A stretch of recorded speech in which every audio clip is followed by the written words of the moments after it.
안녕하세요. 천재현입니다. 해커스 RC를 담당하고 있는데요. 자, 오늘 첫 번째 날이죠. 먼저 수업을 듣기 전에 두 가지를 하셔야 돼요. 먼저 반별 게시판으로 가셔서요. OT 자료라고 올려놓은 자료를 다운받으세요. 이렇게 생겼어요. 숙제와 스케줄에 대해서 안내를 드렸고요. 그리고 또 하나는 진단 테스트, 그리고 마지막으로 앤서 시트까지 지금 다운을 받으신 다음에 수업을 들으셔야 합니다. 자, 오늘은요. 슬라이드 쇼를 볼게요. 자, 오늘은 두 가지를 할 거예요.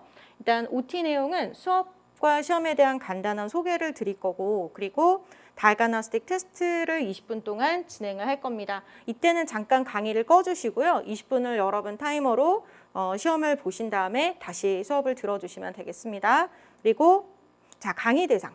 이 수업은요, IELTS 아카데믹 모듈에서 6.5 이상의 고득점을 원하시는 분들을 위한 수업이 되겠고요. 그리고 영어 기초 체력은 있는데 IELTS 시험을 보면서 조금 시험의 방법이나 유형의 특징을 잘 몰라서 고득점을 받는데 어려움이 있으신 분들을 위한 수업이 되겠고요. 그리고 체력은 좋아요. 근데 시험을 잘 몰라서 시험의 특징과 문제 푸는 스킬을 익힌 다음에 전력적으로 빠른 시간에 점수를 높이시고 싶은 분들을 위한 클래스가 되겠습니다. 그리고 교재를 소개해 드리면요. 이렇게 세 가지 교재가 있고 그다음에 핸드아웃 자료가 있는데 주교재, 해커스 IELTS 리딩 책과 그리고 보캐블러리 녹색 책, 너무 유명한 책이죠. 이 책은 단어 시험을 매일 볼 건데요. 그 시험에 사용할 책이고 단어 시험에 대한 안내는 제가 조금 이따 드리겠습니다. 그리고 캠브리지 9권을 준비해 주시면 되겠고 핸드아웃 자료는 매일 수업 시작하기 전에 반별 게시판에 올려드릴 텐데요. 그 자료는 미리 다운을 받아서 예습을 하신 다음에 강의를 들어주셨으면 좋겠습니다. 그리고 자, 수업 내용. 일단 주교재와 핸드아웃 자료를 통해서 RC 문제 유형별로 특징을 배우셔야 될 거예요. 그리고 이런 주교재와 핸드아웃 자료를 미리 여러분들이 연습을 하시고 실제 문제를 푸셔야지 실전 문제를 푸신 다음에 유형 연습을 하는 건 안 돼요. 그래서 반드시 미리 주교재와 핸드아웃 자료를 통해서 문제 유형 특징을 연습을 하고 그리고 전략적으로 테스트 지문 문제 푸는 스킬을 익히시게 될 겁니다. 완전한 패시지를 문제를 푸는 것과 유형 한 개 한 개의 특징을 이해하는 것, 그렇게 두 개를 나눠서 여러분들이 한 달 동안 연습을 하시게 될 거예요. 자, 이렇게 하다 보면 문제를 푸시면서 혹은 시험을 보시면서 가장 많은 고민이 있다 하는 게 바로 시험이에요. 시간이에요. 그죠? 시간 안에 문제를 잘 못 풀겠다 하시는데 그건 전략에 대해서 혹은 스킬을 잘 연습하지 못하셔서 그런 거거든요. 그래서 시간 관리 연습까지 같이 하시게 될 거고 그리고 이렇게 유형별로 익히신 다음에 그리고 문제 푸는 스킬을 익히신 이후에 캠브리지 9 문제를 통해서 실전 연습을 하신다라고 생각하시면 되겠습니다. 자, 다음으로 알아둘 점. 자, 이 수업은 1개월 과정으로 진행을 하는데요. 부교재와 주교재를 나눠서 각각의 다른 부교재와 그리고 주교재 내용을 나눠서 2개월 동안 여러분이 수업을 들으실 수 있도록 할 거예요. 한 달 만으로 6.5 점수를 받기가 조금은 힘들다라고 한다면 그 다음 달에 수업을 들으실 때 전달과 내용이 전혀 다른 주교재와 부교재로 2개월 동안 공부를 하실 수가 있습니다. 그리고 유형별 보충 자료가 있고요. 아까 말씀드린 대로 그리고 이 보충 자료는 반별 게시판을 통해서 한시적으로 공개를 할 거예요. 그러니까 몇 시부터 몇 시까지 공지를 해놓고 그 기간 동안 여러분이 다운로드를 받으신 다음에 미리 연습을 하고 수업을 들으시면 도움이 될 거예요. 그리고 매 시간마다 단어 시험이 있는데요. 이 내용은 이제 아까 말씀드렸던 녹색 해커스 보캐블러리 단어책을 가지고 매 시간마다 공부를 하실 건데 이게 우리가 시험이라는 계기가 없으면 공부를 잘 안 하게 되잖아요. 그래서 없는 시간이지만 시간을 좀 쪼개서 그 단어 시험 여러분들이 있다 하면은 그래도 억지로라도 조금씩 공부를 하시게 되는데 대부분의 학습자들이 단어 시험이 너무 도움이 많이 됐다라고 결국에 가서는 말씀하시거든요. 공부할 땐 힘든데 그 열매는 너무 단 거예요. 그래서 조금은 어려우시겠지만 이틀치씩 내용을 꼭 공부를 하셔야 되는데 일단 해커스 북한은 데이 1서부터 여러분들이 단어 시험을 준비하시면 되고요. 그리고 단어 시험은 표제어에 그리고 동의어 2개씩 공부를 하시면 돼요. 표제어 1개, 동의어 2개씩 하니까 그렇게 되면은 여러분들이 하루에 외우실 단어가 표제어가 이틀치니까 100개거든요. 거기에 동의어 2개씩 간다 하면은 사실 상당한 양인데, 근데 거기 있는 단어를 내가 다 모른다 하신다면 지금 6.5는 조금 힘드실 수 있어요. 체력적으로 조금 부딪힐 수 있거든요. 근데 내가 느낌으로라도 알고 있는 단어가 한 40%는 돼야 돼요. 그러면 하루에 외우시는 단어는 내가 알고 있는 단어를 제외하고 나머지 단어들을 외우시는데, 단어를 외우실 때 제가 중요한 팁을 수업 시간에 말씀을 드릴 거예요. 그래서 일단 표제어와 동의어 2개씩, 그리고 내가 아는 단어 빼고 모르는 단어 위주로 공부를 한다, 이렇게 보시면 되겠습니다. 그리고 단어 시험은 너무 부담 가지지 마시고요. 사지선다요. 보기 4개에서 하나 고르세요, 2개 고르세요, 동의어 찾기 이렇게 낼 거니까 너무 부담 갖지 마시고, 그리고 정말 중요한 건 리딩은 반드시 예습을 전제로 수업을 진행한다는 거예요. 그래서 미리 문제를 풀고, 그리고 문제에 대한 분석도 하신 다음에 수업을 들으셨으면 좋겠어요. 문제를 풀고 끝내는 게 아니고요. 문제를 풀고 나서 왜 이게 답일까? 그리고 얘는 왜 답이 아닐까라는 고민을 해보시고 오셔야 되는 거예요. 문제만 풀고 그냥 수업 들으시는 건 사실 시간 낭비하신 거예요. 문제를 풀신 다음에 어떤 단어와 어떤 단어가 치환될 수 있는지, 어떤 문장에서 답의 근거가 나왔는지를 반드시 분석하고 오시는 게 필수입니다. 그리고 시험에 대한 소개를 드릴게요.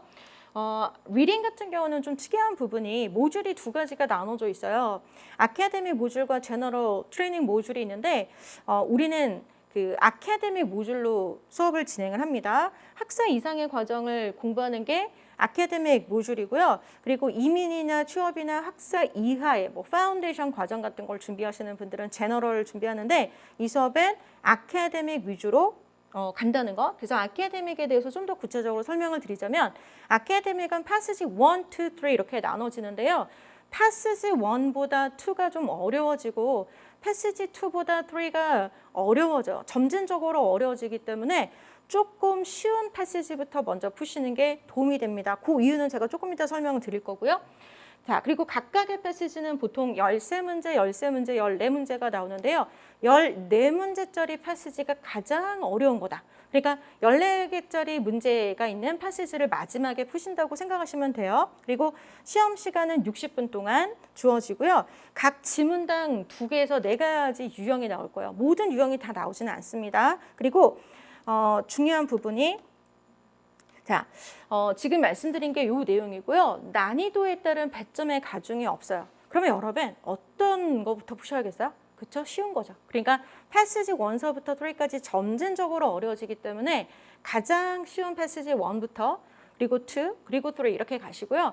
진짜 나는 점수는 좀 급한데 빨리 점수를 내고 싶다 하신다면 이 수업에서 전략을 배우신 다음에 시험을 보실 때 진짜 시간이 안 되면 패시지 1, 2에 거의 올인 하시고요. 조금 남은 시간 동안에 패시지 3에서 몇 개를 문제를 푸시는 방법도 좋아요. 왜냐면 자, 우리가 목표 점수가 6.5잖아요. 지금 아카데믹과 제너럴에 제가 점수표를 다 2가지 보여드리는데, 아카데믹 같은 경우는 27개, 8개, 9개가 6.5로 환산이 돼요. 그러면 27개, 최소한 27개는 맞춰야 되잖아요. 그러면 패시지 1, 2에서 올인을 해서 내가 26개를 확보를 해놓는 거야. 그리고 마지막 패시지 시간은 조금 부족하지만 거기서 내가 최소 하나, 2개, 3개 문제 풀었던 것 중에서 하나는 맞춘다라고 한다면은 27개 해서 6.5 받은 건 충분히 가능합니다. 그래서 좀 더 전략적으로 접근한다면 시간 안에 어쨌든 내가 할 수 있을 만큼 패시지 1, 2를 확실하게 해놓자. 이런 전략으로 접근하시는 게 고득점에는 도움이 되실 거예요. 그리고 자, 이것도 역시 중요한 부분인데요.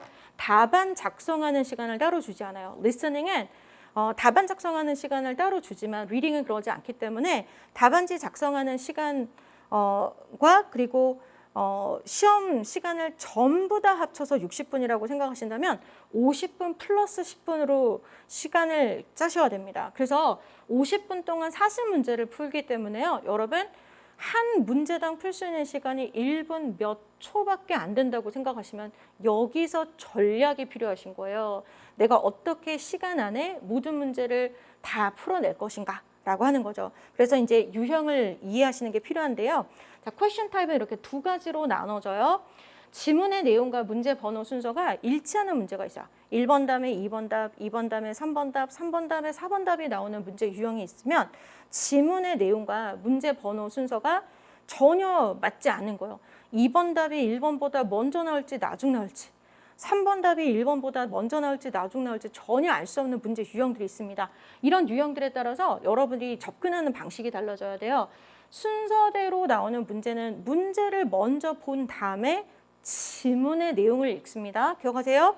순서 일치 문제는 문제 먼저, 지문을 이후에 읽어나가시면 돼요. 그리고 지문의 내용과 문제 번호 순서가 뒤죽박죽으로 전혀 순서가 일치되지 않는 문제 유형은 일단은 지문의 내용부터 보셔야 돼요. 자, 일단 지문을 먼저 봅니다. 그리고 나서 문제를 보시는 방법으로 접근하시는데 지문 다 읽어요. 어떻게 다 읽어요? 그렇게 할 수는 없어요. 지문을 읽으실 때는 최대치 한 단락을 읽으세요. 아니면 저는 그 정도는 너무 호흡이 길어서 힘들어요 하신다면은 한 5줄 정도, 3줄에서 5줄 정도 읽으신 다음에 문제를 한꺼번에 보는 방식으로 접근하셔야 돼요. 문제를 먼저 보는 유형인지 지문의 내용을 먼저 봐야 될 유형인지를 이해하셔야 됩니다. 그래서 퀘스천 타입을 설명을 드릴 건데요. 이 퀘스천 타입은 여러분들이 지금 강의 계획서를 펼쳐 놓으시고 보시면 좋겠어요.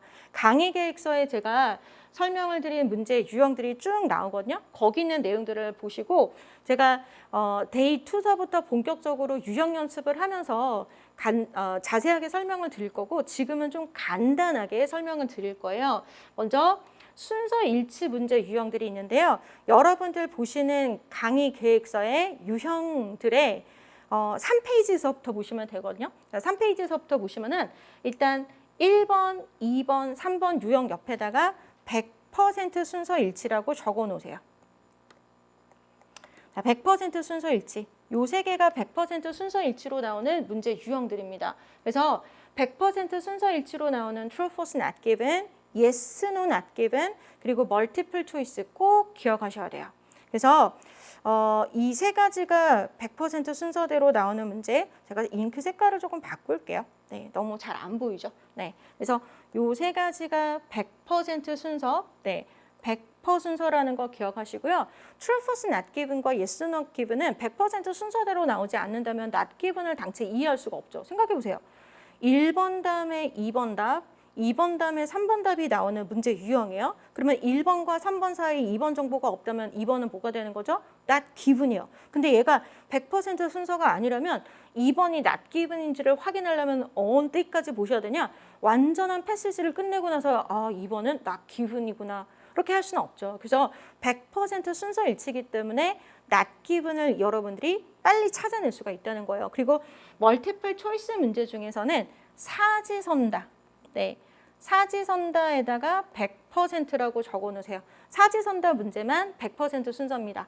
1번 사지선다, 2번 사지선다, 3번 사지선다면 반드시 1번 다음에 2번, 2번 다음에 3번 답이 나오게 구성이 되어 있어요. 설계가 되어 있어요. 그래서 1번 답 찾으시고 2번으로 넘어가고 2번 답 찾으시고 3번으로 넘어가시면 돼요. 그리고 IELTS에서 가장 유명한 문제 유형은 아마 True, False, Not Given이나 Yes, No, Not Given일 수 있어요. 왜냐면 이런 유형을 여러분 다른 시험은 보신 적이 없죠. 정보가 없는지 모순된지 이런 걸 구분하라는 사실 리딩 문제 유형은 못 보셨잖아요. 그죠? 그래서 처음엔 좀 특이해서 여러분들이 이 문제에 집중하실 수 있는데 사실 익숙해지고 나면은 가장 여러분들이 많이 고민하셔야 될 문제 유형 중에 하나가 바로 컴플리션입니다. 어려워서가 아니고요. 많이 나오는데 굉장히 다양한 방식으로 물어보기 때문에 센텐스 컴플리션 혹은 그 서머리 컴플리션 아니면은 플로우 차트나 테이블 완성과 같은 문제가 가장 자주 빈번하게 출제되는 문제 유형이라고 생각하시고요. 이 문제들은 100% 순서는 아니라는 거 기억하셔야 돼요. 그래서 지금 역시 강의 계획서에다가 하나하나 적어 놓으시는데요. 센텐스 컴플리션은 80% 순서 일치, 그리고 서머리 컴플리션은 한 60% 순서 일치, 그리고 플로우 차트나 테이블 완성 같은 경우는 한 8에서 90%. 지금 여러분들 이 퍼센티지 말씀드린 거를 정확하게 기억 안 하셔도 괜찮아요. 근데 중요한 건 뭐냐면 얘는 순서 일치는 맞습니다. 그러나 100% 순서는 아니라는 거 생각하셔야 돼요. 이 말은 무슨 말이냐면 5번서부터 10번까지 컴플리션 하라는 문제에서 5번 다음에 6번 답, 6번 다음에 7번 답, 7번 다음에 8번 답이 나오지만 근데 갑자기 순서가 틀어져 가지고요. 10번이 9번보다 먼저 나올 가능성도 조금은 있다라고 생각하시면 돼요. 그래서 순서 일치긴 하지만 100%는 아닌 completion. 그리고 short answer question은 가장 쉬운 유형입니다. 여러분 이제 쉬운 유형과 어려운 유형을 이해하시는 것도 굉장히 중요한데요. 어떤 부분에서 자, short answer question 같은 경우는 단답형의 주관식 문제인데요. 얘가 쉬운 문제이기 때문에 시간이 많이 걸리지 않아요.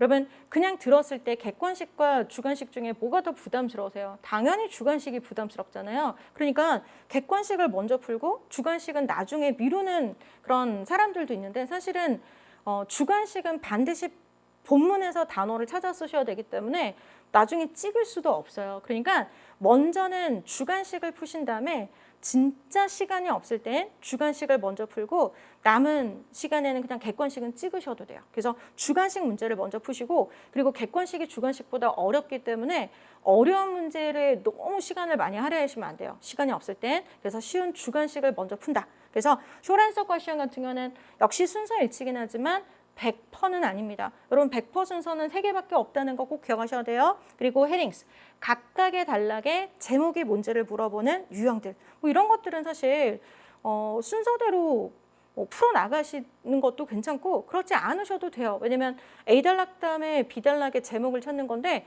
B단락이 바로 답이 나오지만 A단락은 좀 고민이 된다 하시면 마지막에 하셔도 되는 거니까요. 일단 단락의 제목 찾기. 단락의 제목 찾기다 라고 생각하시면 돼요. 자, 그리고 순서 비일치가 있는데요. 자, match라는 단어에다가 하이라이트 하시고 그리고 locating information에서는 contain이라는 단어에다가 하이라이트 하세요. 그리고 classify에도 역시 하이라이트 해주시고요. 순서 비일치 유형, 이런 match라는 동사가 나오거나 contain이라는 동사가 나오거나 혹은 classify라는 동사가 나온다면 문제를 먼저 보는 게 아니라 지문의 내용을 먼저 보신 다음에 문제를 푸셔야 된다는 거. 네, 그래서 간단하게 유형 설명을 했고요. 그리고 전체적으로 보자면 리딩에서는 요 3가지 전략이 필요하세요. 일단 가장 기초적으로 기본적으로 탄탄하게 밑바탕에 깔려 있어야 되는 체력 부분이 어휘와 문법입니다. 이게 사실 99%라고 해도 과언은 아니에요. 그리고 거기에 스킬, 그리고 논리가 한 1% 정도라고 생각하시면 되겠어요. 그래서 이것들이 잘 버무려져야 그 6.5라고 하는 점수가 나올 수 있다는 것. 그리고 어휘에 대해서 좀 간단하게 설명을 드리자면 어휘는 동의어, 유의어만 익히실 게 아니고요. 반의어도 생각하셔야 돼요. 위험하지 않다는 어떻게 가셔야 되겠어요? 안전하다. 이렇게도 갈 수 있어야 되거든요. 그리고 지문의 특징은 좀 문어적인 표현들이 많이 나와요. 어려운 단어. 그런데 문제는 좀 더 구어적이고 좀 더 일반 사람들이 많이 쓰는 표현으로 치환되는 경우들이 있습니다. 그래서 패러프레이징은 본문에 나오는 단어와 문제에 나오는 단어의 특징들을 좀 이해하시는 게 필요해요. 그리고 지문은 구체적인 예시를 열거하는데 문제는 좀 더 우산 단어를 써요. 무슨 말이냐면 사과, 배, 오렌지는 지문에 나오는 단어들이에요. 그럼 이것들을 좀 더 포괄할 수 있는 큰 단어는 뭐겠어요?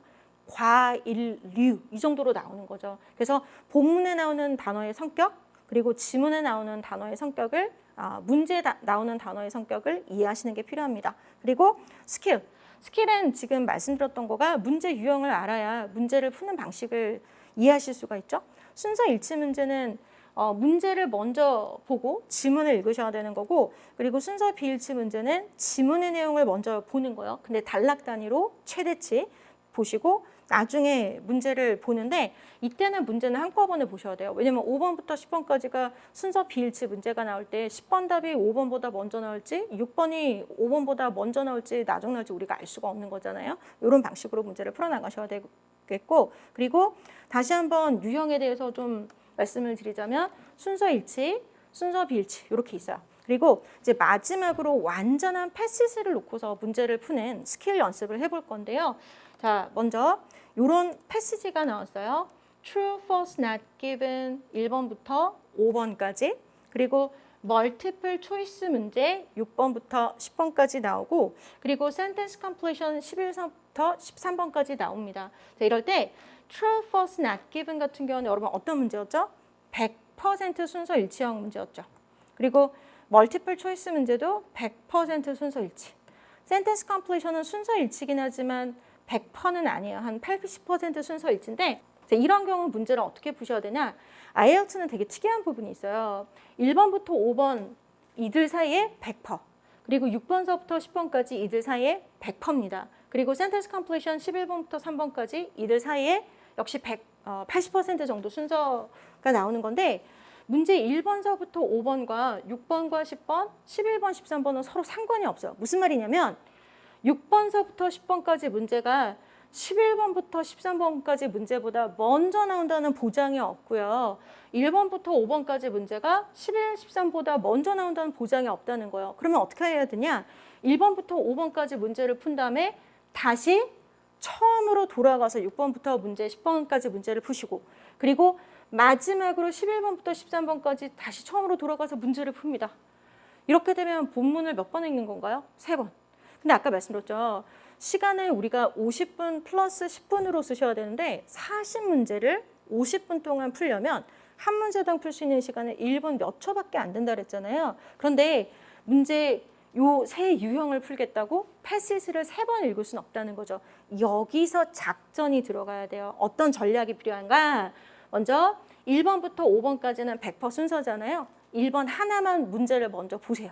그리고 6번부터 10번까지 100% 순서잖아요. 6번 하나만 먼저 보시면 돼요. 어차피 7번은 반드시 6번보다 나중 나오게 되어 있으니까. 그리고 11번부터 3번까지 문제에서도 먼저 11번을 보시면 돼요. 그래서 이렇게 나오는 문제들은 어떻게 가셔야 되냐? 1번과 6번과 11번을 한꺼번에 지고 본문을 읽으셔야 된다는 거예요.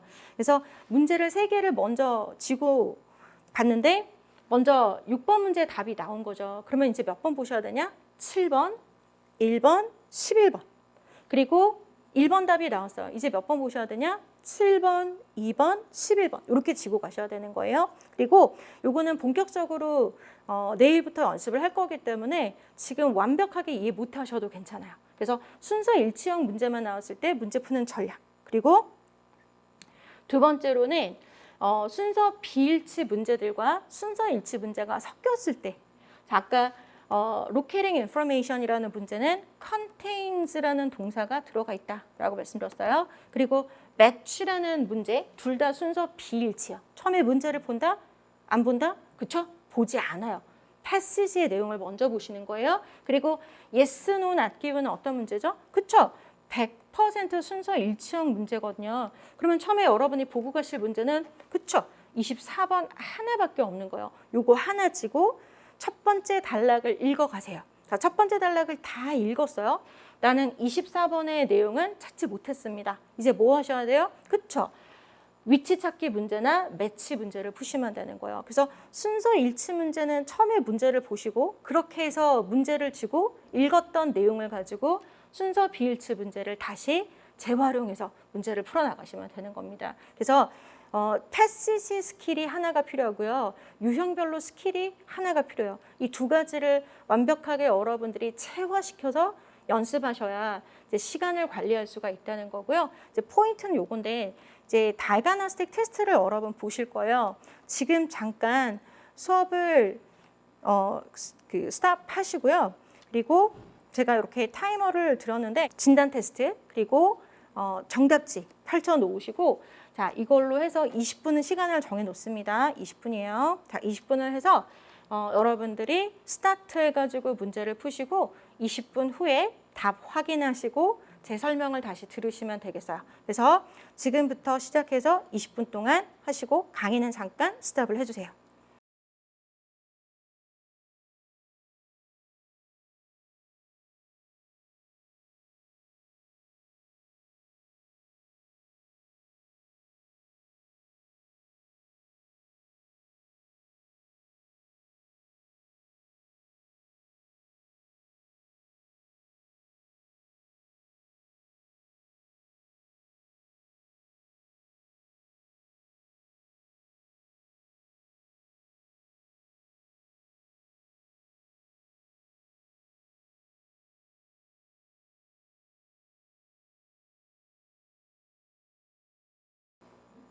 자, 이제 시간 끝났고요. 이제 채점을 하시면 되겠습니다. 자, 그리고 네, 다시 중요한 부분 시간 20분 정해서 문제 푸셨죠? 그리고 이름, 수업명을 앤서시트에 적어 주시고요. 그리고 이 결과를 반별 게시판에 비밀글로 업로드를 해주세요. 제가 내일 수업을 할 때 참고를 해서 수업을 진행하려고요. 여러분들이 많이 틀린 문제, 여러분들이 많이 어려워하는 문제 위주로 제가 해설을 해드릴 거기 때문에 반드시 결과를 업로드 해주시면 좋겠습니다. 자, 그리고 마지막으로 오늘 얘기했던 내용을 좀 정리를 해드리자면요.